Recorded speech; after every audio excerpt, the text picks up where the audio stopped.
Hebreus capítulo 5. Nós dividimos este capítulo de 14 versículos em 3 partes, de 1 a 7, que domingo passado nós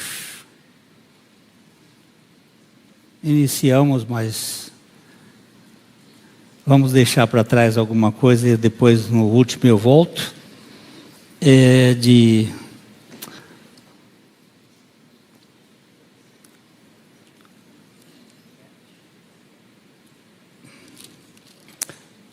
8, 9 e 10, que hoje vamos estar olhando, e 11 a 14, para o final.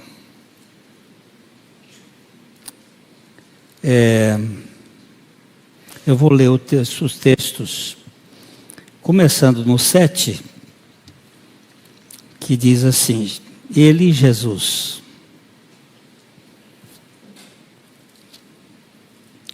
nos dias da sua carne, tendo oferecido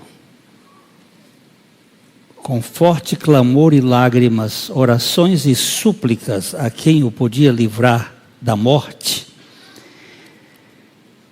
e tendo sido ouvido por causa da sua piedade, embora fosse filho, aprendeu a obediência pelas coisas que sofreu, e tendo sido aperfeiçoado, tornou-se o autor da salvação eterna para todos os que lhe obedecem, tendo sido nomeado por Deus sumo sacerdote, segundo a ordem de Melquisedeque. Querido Pai, fala conosco, opera nos nossos corações, aquilo que Tu tens estabelecido nesta palavra, para que vidas sejam edificadas, salvas, e haja alegria nos nossos corações. Nós Te pedimos em nome de Jesus. Amém. Eram 3 horas da manhã, quando um candidato a missionário subiu a escada que levava à casa do examinador. Ele foi conduzido à sala de estudos, onde esperou até às 8 horas por uma entrevista.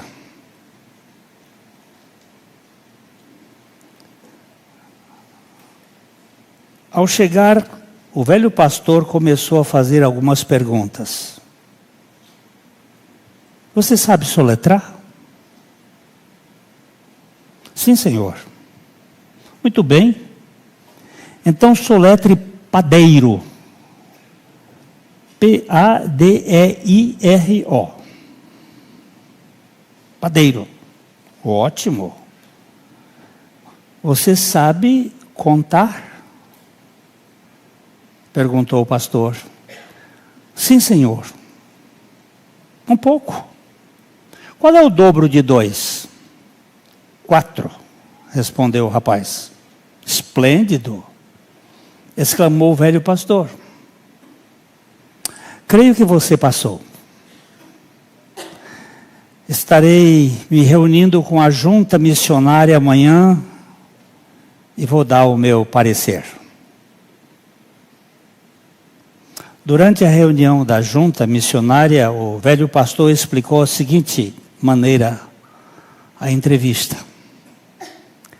Ele possui todas as qualidades para ser um missionário. Disse-lhe para chegar à minha casa às 3 horas da madrugada. Ele deixou o conforto de sua cama quentinha e saiu no frio, sem uma palavra de reclamação. Segundo, testei sua prontidão e presteza. Chegou na hora certa. 3 horas da madrugada. Terceiro, Examinei o candidato quanto à sua paciência. Fiz com que ele esperasse por 5 horas até que eu o atendesse, mesmo tendo dito a ele que viesse às 3 horas da madrugada. Quarto, testei o seu temperamento. Ele demonstrou muita paz, embora eu tivesse tratado com descaso. Ele não demonstrou qualquer mau humor, nem sequer questionou o atraso. Quinto, testei sua humildade. Fiz perguntas a ele que qualquer criança de 5 anos responderia. E mesmo assim, ele não demonstrou qualquer indignação. Portanto, os senhores podem reconhecer que ele possui algumas qualidades de caráter que farão dele um servo dedicado. A gente normalmente vai testar pelo menos foi comigo, foi assim, para ser pastor, me fizeram um mundo de perguntas sobre as doutrinas, sobre a eclesiologia, sobre coisas que são da cabeça. Mas nenhum teste de caráter, nenhum teste que revela a humildade. Esse velho pastor, ele testou o rapaz naquilo que é essencial. Eu estou diante de um texto que me impressiona. Embora sendo filho, aprendeu a obediência pelas coisas que sofreu. E tendo sido aperfeiçoado. O título desse momento de reflexão é o aperfeiçoamento do sumo sacerdote perfeito. Como pode aperfeiçoar quem é perfeito?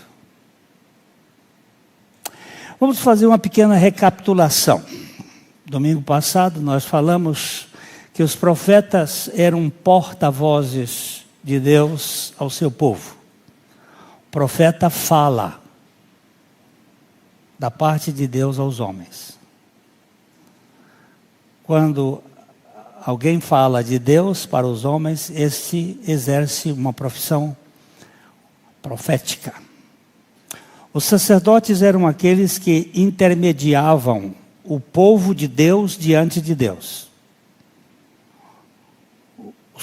Os sacerdotes, eles são intermediários do povo para Deus. Os profetas são intermediários de Deus para o povo. Os sacerdotes, eles representavam o povo de Deus. O primeiro sacerdote mencionado na Bíblia é Melquisedeque. Ele é chamado sacerdote do Deus Altíssimo. E ele é antes da lei. Ele abençoou Abraão.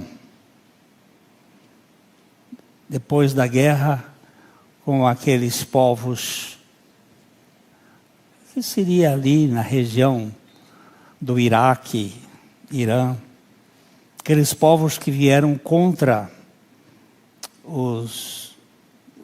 aqueles outros que moravam na região de hoje Israel, os habitantes de Sodoma, de Gomorra e ali na região e onde Abraão estava andando. E este sacerdote, ele é chamado de sacerdote do Deus Altíssimo, Melquisedeque, rei de Salém. Melque é rei. Melquisedeque, Sadeque, justiça. Ele é o rei da justiça. e o Rei da Paz, Salem. A gente usa a palavra Shalom, que deriva aí de Salem, que é Jerusalém, o Rei da Paz. A justiça gera paz. Então, esse sumo sacerdote, esse sacerdote, é o primeiro sacerdote da Bíblia. E Jesus, ele é colocado nesta designação. Sumo sacerdote da ordem de Melquisedeque, não da ordem de Arão. O primeiro sumo sacerdote mencionado na Bíblia foi Arão. E ele era da ordem dele. Foi o sumo sacerdote colocado depois que o povo de Israel saiu do Egito. Muitos homens da tribo de Levi eram chamados para serem sacerdotes nos templos de Israel. Mas somente um homem, descendente de Arão, era chamado para ser sumo sacerdote. Arão teve 4 filhos, 2 deles morreram no fogo, porque trouxeram fogo estranho perante o Senhor. Fogo estranho é um assunto muito estranho, mas muito sério. Você pode ter um fogo que você produz. Você esfrega 2 paus, um no outro, isso pode produzir um fogo. Esse é fogo humano, é o fogo que nós criamos. Você pode pegar uma pedra com a outra e tirar faíscas e acender um monte de palha. Isso é fogo humano, é fogo que você produz com o seu esforço. O fogo utilizado por Deus tinha que vir do céu. O fogo do céu vem de um raio, de um curisco, de alguma coisa. O fogo foi aceso no dia da consagração por possivelmente um raio que veio dos céus, e esse fogo tinha que ser mantido aceso. Quando ele apagava, tinha que esperar que Deus mandasse outro fogo. Lá no tabernáculo havia o menorá, o candelabro, com 7 braços, com 7 vasilhas de azeite, com o seu pavio, e aquele fogo tinha que ser aceso por Deus, e todos os dias os sacerdotes usavam o processo de colocar azeite novo ali, mais azeite, e quando o pavio estava ficando velho, trocava o pavio, mas esse fogo não podia apagar. Nadab e Abiú, os filhos de Arão, trouxeram fogo estranho, fogo produzido pelo ser humano, que é chamado por nós aqui o humanismo na igreja. Aquilo que é feito por nós, pelo suor de Caim. A oferta de Caim era uma oferta produzida por ele. Não é algo da graça, não é dado por Deus. Então, esse sacerdócio, ele teve tempo de validade. Domingo passado nós falamos que houve um dia em que o sacerdote foi mandado embora, foi despedido quando o véu do templo se rasgou de alto a baixo, e o sacerdote ficou sem emprego, porque ele estava fazendo um ritual inexistente na realidade, porque a arca não estava ali, e ele levava o sangue no dia do Yom Kippur para cima de nonada. Era simplesmente um ritual vazio, sem nenhuma experiência verdadeira. Mas os sacerdotes, eles exerciam funções. Alguns deles trabalhavam uma vez na vida. O sacerdote, ele tinha um tempo de trabalho dos 30 aos 50 anos. E alguns deles, talvez o caso do pai de João Batista, que foi sorteado e ele entrou lá uma vez. Tinha deles que nunca iam para o sorteio, porque eles eram muitos. Mas os sumos sacerdotes só podiam vir da tribo de Levi, da família de Arão. E depois que alguns deles foram morrendo aí, só ficou os descendentes de Zadok. Só para curiosidade, possivelmente, o sumo sacerdote no tempo de Jesus seria João Batista. Ele deveria ser o sumo sacerdote, mas não era, vamos dizer assim, não era oficialmente, mas foi espiritualmente, porque ele foi quem apontou para o Cordeiro de Deus. Olha lá, o Cordeiro de Deus que tira o pecado do mundo. De acordo com a lei mosaica, os sacerdotes trabalhavam no tabernáculo e depois no templo, oferecendo sacrifícios, louvores e dons a Deus e ensinando as Escrituras ao povo. Eles tinham essa missão.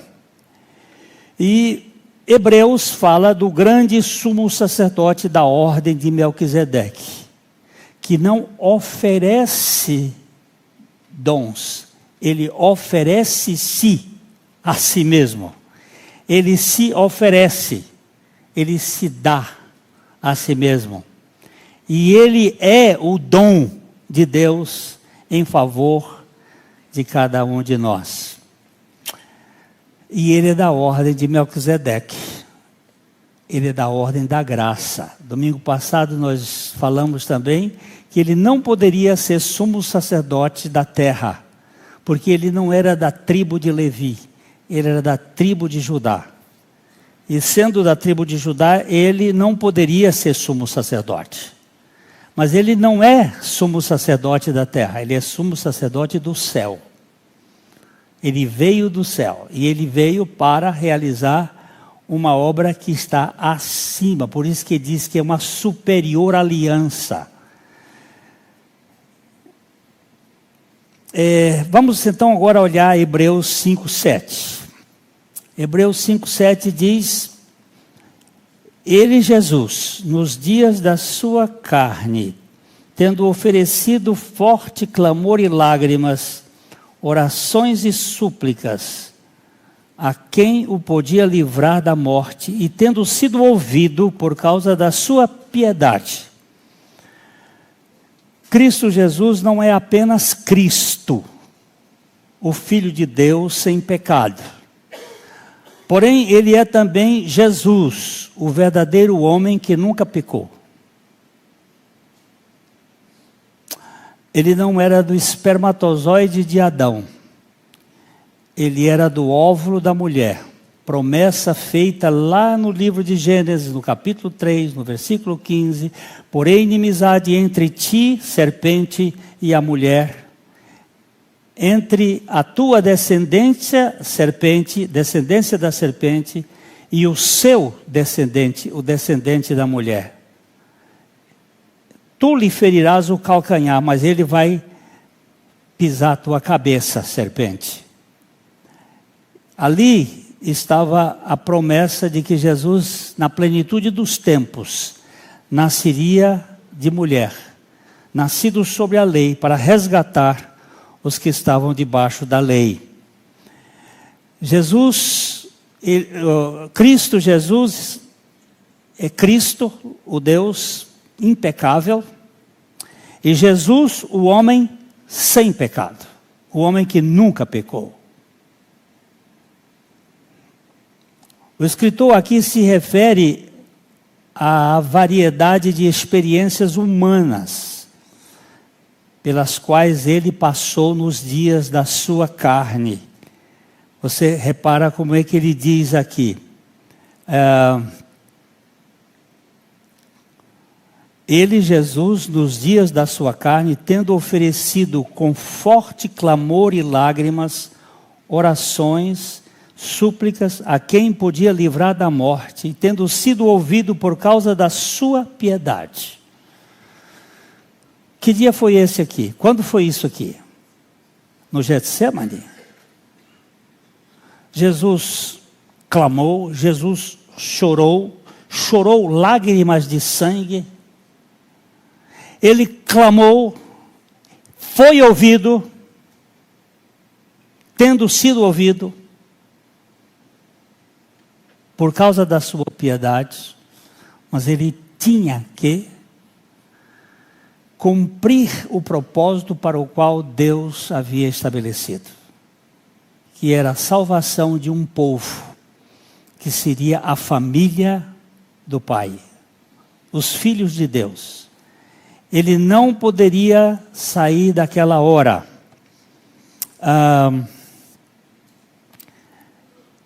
O escritor então se refere a essa variedade de experiências humanas e observe as palavras usadas para descrever sua vida e especialmente sua experiência no jardim do Getsemane. Orações e súplica com clamores e lágrimas veementes. E foi ouvido, mas não foi livrado. Porque ele agora, além de sumo sacerdote, ele também era o Cordeiro de Deus, que tira o pecado do mundo. Ele cumpria dupla missão. Todas essas palavras falam de sua carreira como um homem dependente, vivendo em plena obediência a Deus, compartilhando todas as emoções do homem que não estão ligadas ao pecado. Ele padece, sofre. A oração de Cristo não foi para que ele fosse salvo da morte. Afinal, morrer em benefício daqueles que o Pai lhe deu era o seu propósito para vir ao mundo.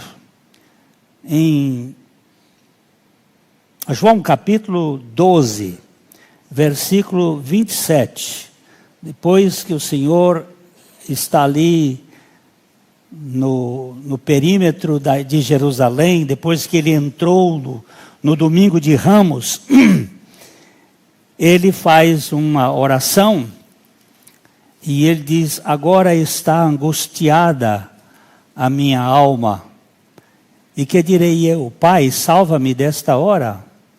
Mas precisamente com este propósito, eu vim para essa hora. Aqui me admira muito, queridos irmãos, em Cristo Jesus, quando um pregador sobe num púlpito e não enfatiza o ministério principal de Jesus Cristo. Qual foi o ministério principal de Jesus Cristo? A sua cruz. A obra que ele realizou no Calvário.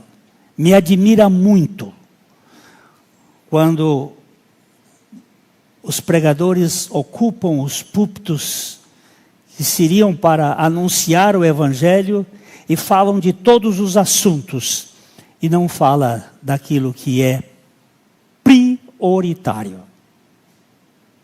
Para esta hora eu vim. Jesus fez muitos milagres. Jesus alimentou multidões, Jesus fez maravilhas, ele passou em cima do mar, ele fez coisas extraordinárias, mas tudo isso tinha a única finalidade de apontar para a sua messianidade. Para aquele momento, por 7 vezes, ele disse: ainda não é chegada a minha hora, ainda não chegada a minha hora. Não chegou ainda a minha hora, mas quando aqui ele diz: para esta hora eu vim. Jesus Cristo não veio para fazer milagres. Jesus Cristo veio para nos regenerar. E para nos regenerar, ele teria que morrer, para nos incluir na sua morte. e através da sua morte e ressurreição, nós pudéssemos experimentar esta realidade, que é a única maneira de nós sermos salvos de nós mesmos. Sua oração era para que ele fosse liberto da morte, para que a sua alma não fosse deixada no Hades, como nos diz o Salmo 16, versículo 10, que é repetido por Pedro no dia de Pentecostes. Do versículo 10, pois não deixarás a minha alma na morte, nem permitirás que o teu santo veja a corrupção. Eu disse isso domingo passado, alguém até comentou, a minha impressão é que Jesus, por não ter o XY de Adão, ele não tinha o princípio da morte. A morte como consequência do pecado. Ele só morreu porque ele assumiu os nossos pecados. Ele se fez pecado por nós. O sangue de Jesus não era um sangue contaminado pela morte. Ainda que ele se cansasse, ainda que ele sofresse, ele não tinha um sangue poluído pelo pecado. O sangue dele era puro, impecável. Por isso que ele pode nos libertar dos nossos pecados, porque sem derramamento de sangue não pode haver perdão de pecados. Então ele teve que assumir a nossa causa ali na cruz. Este salmo diz que o santo não veja corrupção. A palavra corrupção aqui é podridão.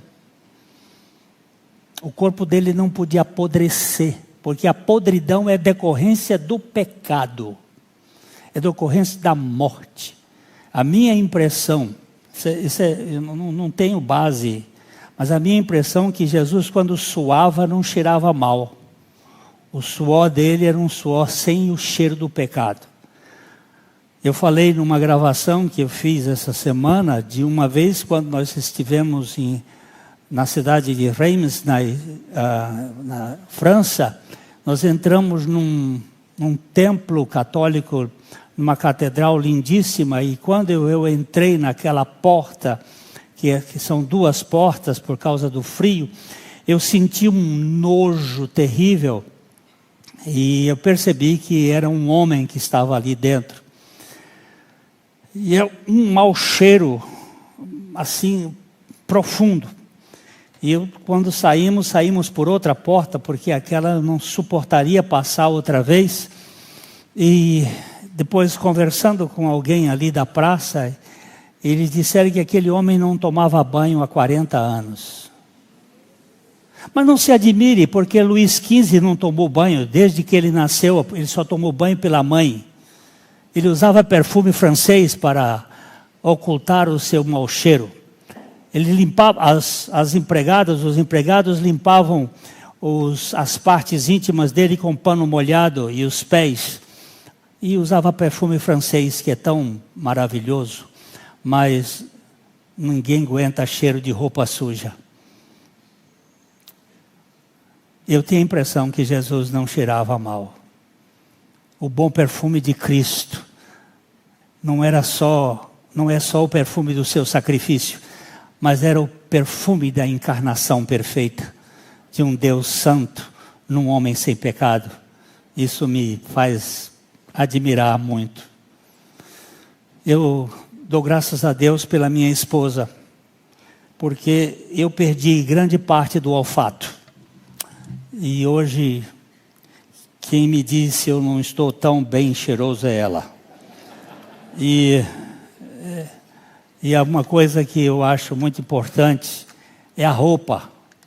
E às vezes acho que a roupa está limpa e eu vejo minha esposa pegar e cheirar e diz, não, vai para lavar.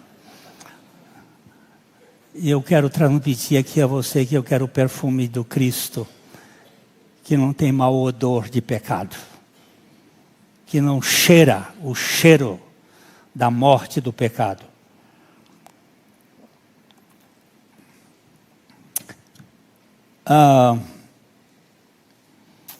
Essa oração foi respondida quando Deus o ressuscitou dentre os mortos. Ele não viu a corrupção, ele não viu a podridão. A sua carne é uma carne sem a contaminação do pecado. Porque os nossos pecados foram tirados na sua morte. E ele os lançou no fundo do mar. Ele foi ouvido por causa do seu temor piedoso. E mesmo assim ele teve que passar pela morte. Sabe por quê? Por você. Eu estou olhando lá uma mãe, uma mulher muito simpática que está sacudindo a cabeça. E o resto com a cabeça parada. Por você. Aquela morte era sua, era minha.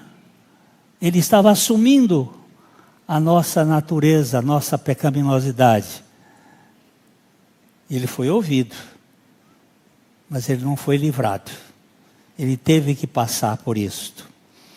Ele foi, verso 8, vamos voltar para Hebreus capítulo 5, verso 8. Embora sendo filho, aqui que pega, aprendeu a obediência pelas coisas que sofreu.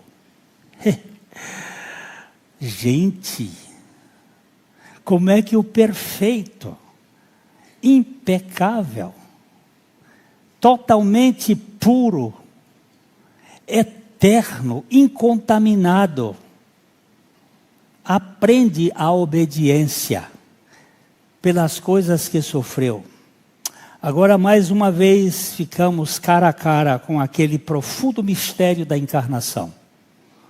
Como Deus pôde se tornar homem para morrer pelos homens e não ser contaminado com a natureza humana. Embora ele fosse um filho, ou melhor, embora ele fosse filho, ele não era um filho, isto é, um entre muitos. Ele era o Filho unigênito de Deus. Eu recebi do Farid, não sei se o Farid está aqui hoje, eu recebi do Farid um videozinho de um padre da Aladel. E esse padre está dizendo uma coisa muito interessante. Eu vou ver se eu repito. Ele disse: nem todas as pessoas são filhos de Deus. Todos nós somos criaturas de Deus. Nós fomos criados por Deus. Crentes e ímpios, todos são criaturas de Deus. Mas os que creem são filhos de Deus pelo Filho. Somos filhos de Deus através do Filho, por meio do batismo, que nos incluiu na sua morte e ressurreição. Eu digo, deu na medida.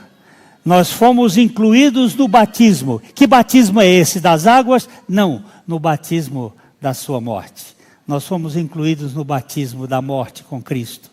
E Cristo nos fez morrer juntamente com Ele, para que na ressurreição nós recebêssemos uma nova natureza.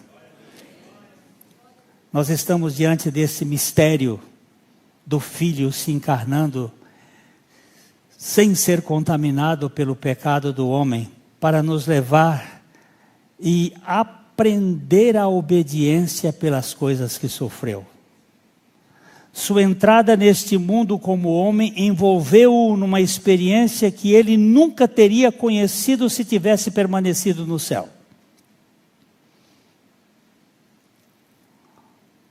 Todas as manhãs, seu ouvido estava aberto para receber as instruções do seu pai para aquele dia. Isaías 50, versículo 4. Vamos dar uma lida nesse texto. Abra aí a sua Bíblia, Isaías 50, versículo 4. Salmo está mais ou menos no meio, depois Salmo, Provérbios. Depois de Provérbios vem o quê? Eclesiastes, depois vem o quê? Cânticos dos Cânticos, depois vem o quê? Vem o quê? Isaías. Pronto, acharam Isaías. Agora o capítulo é 50, verso 4. Ele diz assim: o Senhor Deus me deu língua de eruditos, para que eu saiba dizer boa palavra ao cansado. Ele me desperta todas as manhãs, desperta-me o ouvido para que eu ouça como os eruditos. Muitos acreditam, e eu também, que esse texto se refere a Jesus Cristo. Ele aprendia com o seu pai para que ele tivesse a linguagem da sabedoria, ele falasse com sabedoria. Todas as manhãs, seus ouvidos estavam atentos a receber a instrução do seu pai. Ele diz lá em João: eu nada faço por mim mesmo, mas tudo quanto ouço, isso eu faço e falo. Ele aprendeu a obediência experimentalmente como filho que sempre esteve sujeito à vontade do seu pai. O versículo 9, que diz aqui uma coisa muito estranha: tendo sido aperfeiçoado, tornou-se autor da salvação eterna para todos os que lhe obedecem. Irmãos, isso não pode se referir ao seu caráter pessoal, porque o Senhor Jesus era absolutamente perfeito. Suas palavras, suas obras, seus caminhos eram absolutamente perfeitos. Como é que pode ser aperfeiçoado? Em que sentido, então, ele foi aperfeiçoado? A resposta, então, é que ele foi aperfeiçoado no ofício de Salvador, no ofício da salvação. Ele nunca poderia ter se tornado nosso Salvador perfeito se tivesse permanecido no céu, se não tivesse se encarnado. Ele nunca poderia nos salvar totalmente. Nesse sentido, ele teve, se não foi isto, eu não posso entender por que ele teve que passar por tudo isso. Se Deus tinha um outro jeito de salvar alguém, fora de Jesus Cristo e esse crucificado. Eu diria até que eu ia chamar Deus de perverso, porque ele tinha outra carta na manga da camisa e não usou a outra. Então Jesus Cristo crucificado é o máximo de Deus para a totalidade do pecado humano. Não tem outra saída. Deus não tem outra salvação para o homem fora de Cristo Jesus crucificado. Eu concordo com Oswald Chambers, que ele diz isto: se Deus tinha outra alternativa para salvar os homens fora de Jesus Cristo crucificado e não usou, ele é pior do que os malignos, porque ele pega o seu filho e o coloca numa situação dessa, e esse tem que sofrer o que ele sofreu, e ele tendo outra alternativa. Agora, se ele tem esta alternativa como única, e eu não a prego, eu sou um traidor de Jesus Cristo. Isto é sério. Isto é muito sério. Quando eu tento usar a psicologia, quando eu tento usar a filosofia, quando eu tento usar a sociologia, quando eu tento usar qualquer sistema para tentar libertar o homem por um único jeito que não é aquele que a cruz de Cristo coloca. Eu sou traidor daquele que fez tudo segundo a vontade do Pai, sendo aperfeiçoado no processo como ofício de Salvador. Através da sua encarnação, morte, sepultamento, ressurreição e ascensão. Ele completou a obra necessária para nos salvar de nossos pecados. E Ele agora adquiriu a glória de ser o Salvador perfeito. Isto enche o meu coração de alegria. Tendo retornado ao céu, Ele se tornou o autor da salvação eterna para todos os que lhe obedecem. Ele foi obediente. E agora o negócio vira para nós. A todos os que lhe obedecem. Ele é a fonte da salvação para todos, mas somente aqueles que o obedecem são salvos. Aqui a salvação está condicionada à obediência a Ele. Em muitas outras passagens a salvação está condicionada à fé. Como conciliarmos então esta aparente contradição? Em primeiro lugar, é a obediência da fé. Vamos dar uma olhada em Romanos, capítulo 16, versículos 25 a 27. Romanos 16, 25 a 27. Então, Mateus, Marcos, Lucas, João, Atos, Romanos. Quinto livro. Acharam? Romanos. Nós vamos aprender a mexer em Bíblia aqui. Eu sei que muita gente ficou muito acostumado lá com a telinha, mas vamos ver se a gente aprende a mexer. Eu vou contar a historinha de um pastor que, a primeira vez que ele foi à igreja, começaram a pregar e o pastor deu um texto lá de 1 Timóteo e tal.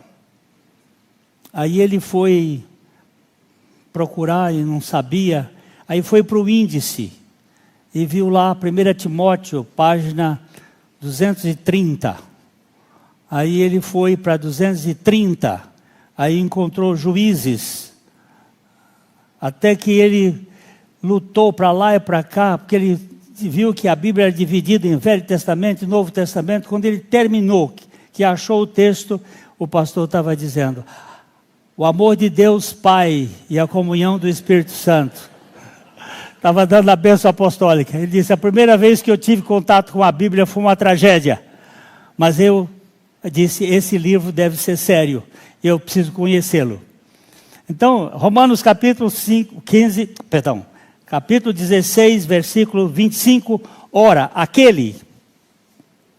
quem é aquele? Aquele que é poderoso para vos confirmar segundo o meu evangelho e a pregação de Jesus Cristo, conforme a revelação do mistério guardado em silêncio nos tempos eternos, e que agora se tornou manifesto e foi dado a conhecer por meio das Escrituras proféticas, segundo o mandamento de Deus, do Deus eterno, para obediência por fé entre todas as nações. Ao Deus único e sábio seja dada a glória por meio de Jesus Cristo pelos séculos dos séculos. Amém. Obediência por fé.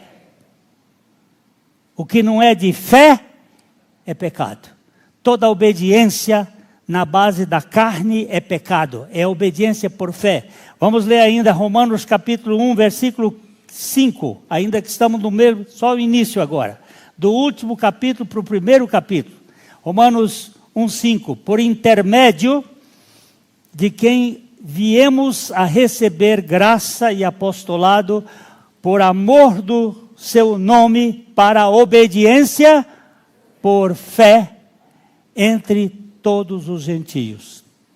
Nós estamos diante da obediência, mas a verdadeira fé salvadora é do tipo que resulta em obediência prática. Vamos aqui dar um exemplo. Você já foi ferido? Eu vou gastar um pouco mais de tempo aqui. Você já foi ferido por alguém? Alguém já lhe magoou? Estou vendo várias cabeças. Alguém já lhe fez sofrer por desprezo? Alguém lhe abandonou? Já aconteceu na sua vida isso? Qual é a alternativa que você tem? Se você é cristão. Qual é a alternativa que você tem? Eu disse que eu vou gastar um pouco mais de tempo hoje, viu? Eu vou só ler uma historinha aqui, que o Otmani conta. Lembro da história de dois irmãos que cultivavam arroz entre outros fazendeiros. Seus arrozais ficavam na encosta de uma colina e os demais logo abaixo. Na época do calor intenso, eles buscavam água durante o dia e dormiam à noite. Certa noite, enquanto esses dois irmãos dormiam, os fazendeiros dos campos abaixo cavaram um buraco no canal de irrigação que circundava os campos dos irmãos, fazendo a água ir para os seus campos. Na manhã seguinte, os dois irmãos viram o que aconteceu, mas nada disseram. Encheram os canais de água novamente, mas mais uma vez, na noite seguinte, toda a água desapareceu. Ainda assim, não pronunciaram qualquer protesto ao descobrir que os mesmos fazendeiros haviam feito a mesma trapaça. Parecia tão injusto, porém eles eram cristãos. Não se supõe que um cristão deva ser paciente? A trapaça repetiu-se por 7 noites consecutivas. E por 7 dias aqueles irmãos silenciosamente sofreram a perda. Calmamente continuaram a fazer o que era bom e correto.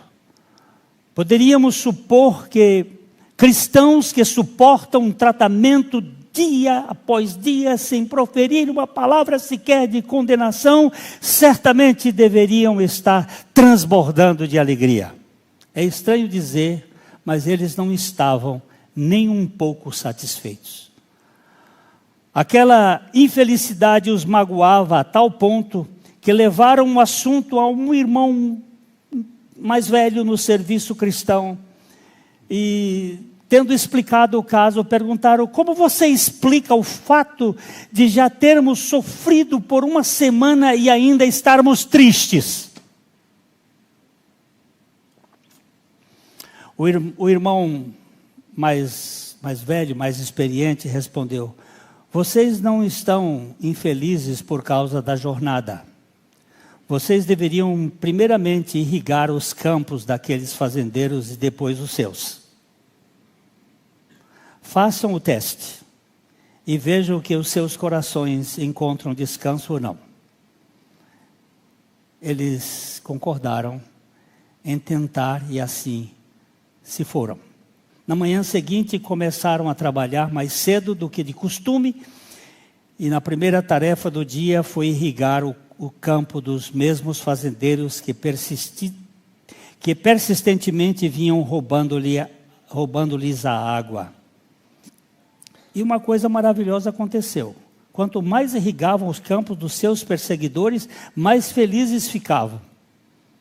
Quando eles terminaram de irrigar seus próprios campos, seus corações estavam em perfeito descanso.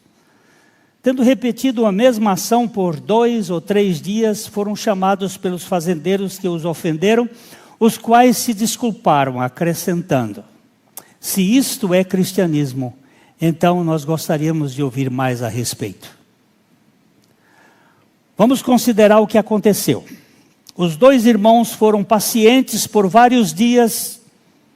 Não seria o suficiente? Trabalharam sob intenso calor para irrigarem os seus próprios arrozais e, sem proferir qualquer reclamação, permitiram que os outros roubassem sua água. Já não era o suficiente, isso já não era bom. O que faltava então que o impedia de estarem contentes? É importante conhecermos os dois reinos bem diferentes. O reino moral, do raciocínio natural, e o reino espiritual, onde opera a maneira da vida divina. No contexto do reino moral, quando os homens fazem o que é certo e bom, eles têm uma paz temporária. Entretanto, no reino espiritual, devemos ir além do certo e do bom e sacrificar-nos a nós mesmos. Os dois irmãos agiram assim quando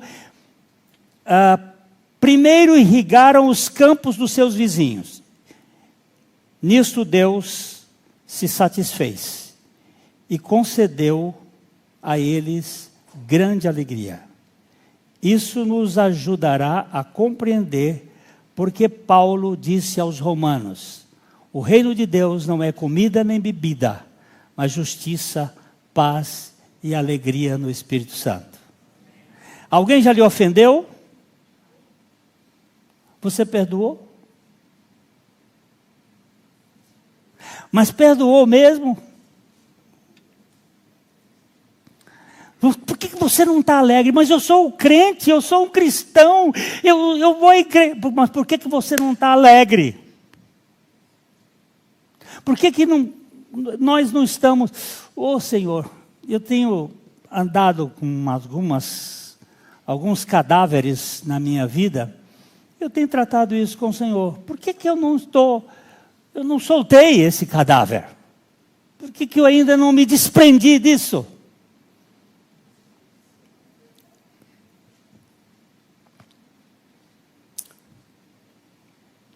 Qual foi a coisa que Jesus fez quando foi pregado? A primeira palavra, o primeiro discurso dele na cruz. Pai, perdoa-lhes, porque eles não sabem o que fazem. Só pede perdão para que o Pai perdoa, porque já está disposto a perdoar. E eu vou falar para você agora, que está aí com um marido ou com uma esposa atravessada na garganta, que lhe deixou, que lhe abandonou. Você não vai encontrar paz enquanto não perdoar. Não vai, enquanto não perdoar. Mas eu não sou capaz. Por isso o nosso sumo sacerdote é capaz de trazer essa condição de perdão. Ele foi aperfeiçoado por uma salvação tão grande para tirar de nós o peso desse defunto que vive no nosso interior. A obediência da fé é quando nós cremos no que a palavra de Deus diz. É impossível crer no verdadeiro sentido do Novo Testamento e não obedecer. É impossível. A obediência por fé é a obediência pela palavra, pois a fé vem pelo ouvir a palavra de Deus. Eu termino no versículo 10 de Hebreus 5. Tendo sido nomeado por Deus sumo sacerdote segundo a ordem de Melquisedeque, tendo gloriosamente realizado a obra fundamental do sacerdócio, o Senhor Jesus Cristo foi chamado por Deus como sumo sacerdote, segundo a ordem da graça, a ordem que não tem uma contrapartida. Deve ser mencionado aqui que, embora o sacerdócio de Cristo seja da ordem de Melquisedeque, ainda assim suas funções sacerdotais são semelhantes às exercidas pelo sacerdócio aarônico. Na verdade, o ministério dos sacerdotes judeus era um prenúncio de uma imagem da obra de Cristo realizada. Eu termino com uma história para falar da obediência de Cristo e da nossa obediência a Cristo. O menino estava sentado junto ao portão que dava acesso à propriedade do seu pai, quando o imperador Napoleão Bonaparte se aproximou com seus homens e queria cruzar aquela propriedade, porém o menino o impedia. Zangado, o imperador gritou para o menino: menino, eu sou Napoleão Bonaparte, o imperador. Abre esse portão. Eu gritei com tanta força que parecia até...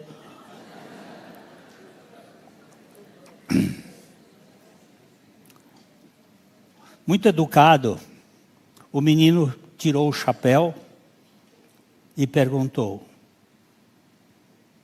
Senhor, o senhor vai querer que eu desobedeça meu pai? Esse portão está fechado aqui e ninguém passa, conforme meu pai determinou.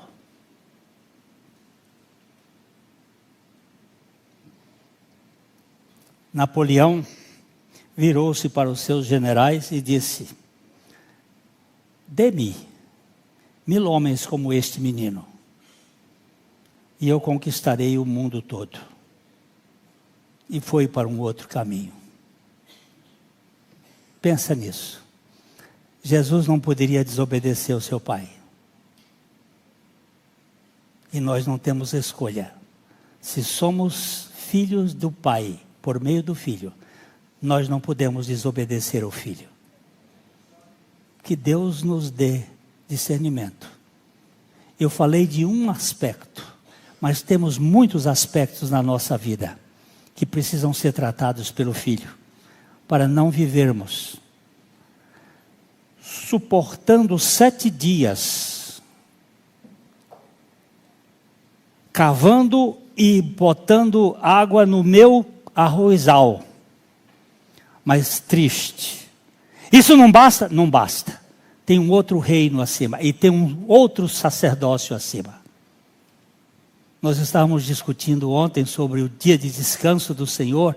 Nós estávamos com o grupo dos arautos e a mudança da ordem entre o sábado e o domingo não é simplesmente uma mudança de dia, é uma mudança de paradigma, da lei para a graça, do esforço para a dádiva.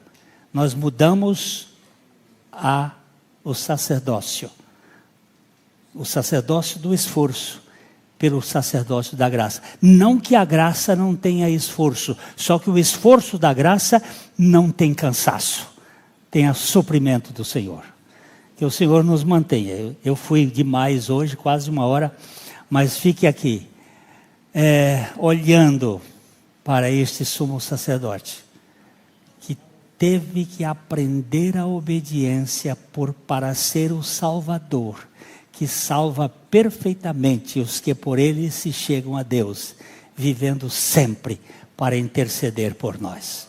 Obrigado, meu Pai, por nosso Senhor Jesus Cristo, Salvador, competente, eficiente, poderoso. Aleluia. Por favor, quando o imperador passar na porta e disser para vocês, você diz assim: eu estou aqui por ordem do meu pai. E eu não vou sair daqui para fazer qualquer coisa. Nós temos hoje um imperador no Brasil, mas nós temos um Senhor das nossas vidas.